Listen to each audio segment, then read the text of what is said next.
அயோத்தியில் பாபர் மசூதிக்குள் திடீரென குழந்தை ராமர் சிலை வந்தது எப்படி? வரலாற்றில் முக்கிய இடம் பெற்றுவிட்ட நிகழ்வு குறித்த ஒரு மீள் பார்வை. 1949ஆம் ஆண்டு டிசம்பர் மாதம் இந்தியா சுதந்திரம் பெற்று 2 ஆண்டுகளே ஆகியிருந்தன. இந்தியாவிலிருந்து பாகிஸ்தான் பிரிந்து சென்று மிகப்பெரிய அளவில் இன மோதல்களும் இடம்பெயர்ச்சிகளும் அரங்கேறியிருந்த சோகமயமான தருணம். தேசப்பிதா மகாத்மா காந்தி சுட்டுக் கொல்லப்பட்டு 10 மாதங்களே ஆகியிருந்தன.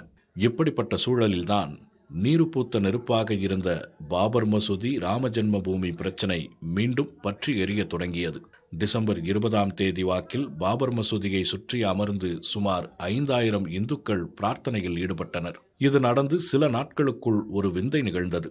மசூதியின் மையப்பகுதியில் மரப்பலகையின் மேல் சுமார் 8 அங்குல உயரமே உள்ள குழந்தை ராமரின் சிலை அங்கே வீற்றிருந்தது. அபிராம் தாஸ் என்பவர் அயோத்தியில் வீதி வீதியாக ஓடிச் சென்று ராமர் சிலை இருப்பதை மகிழ்ச்சியுடன் விவரித்தார்.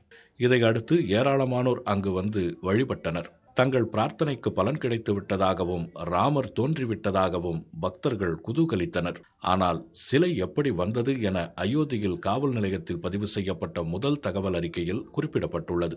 மாதா பிரசாத் என்ற காவலர் பணியில் இருந்த நிலையில் அவரை மீறி அபிராம் தாஸும் மேலும் 50-60 நபர்களும் 22ஆம் தேதி இரவில் குழந்தை ராமர் சிலையை மசூதிக்குள் வைத்ததாக அந்த அறிக்கையில் கூறப்பட்டிருந்தது. பாபர் மசூதியில் அத்துமீறல் நடந்ததாக இஸ்லாமிய தரப்பு எதிர்ப்பு தெரிவித்த நிலையில் அங்கு இந்துக்கள் வழிபட அனுமதி மறுக்கப்பட்டு பூஜைகளுக்கு மட்டும் அனுமதிக்கப்பட்டது. இந்த குழந்தை ராமர் சிலையே தற்காலிக குடிலில் இருந்து வந்தது. தற்போது புதிய சிலையுடன் கூடிய கோயில் அமைக்கப்பட்டுள்ள நிலையில் கருவறைக்குள் 75 ஆண்டு வரலாறு கொண்ட குழந்தை ராமர் சிலையும் வைக்கப்பட உள்ளது.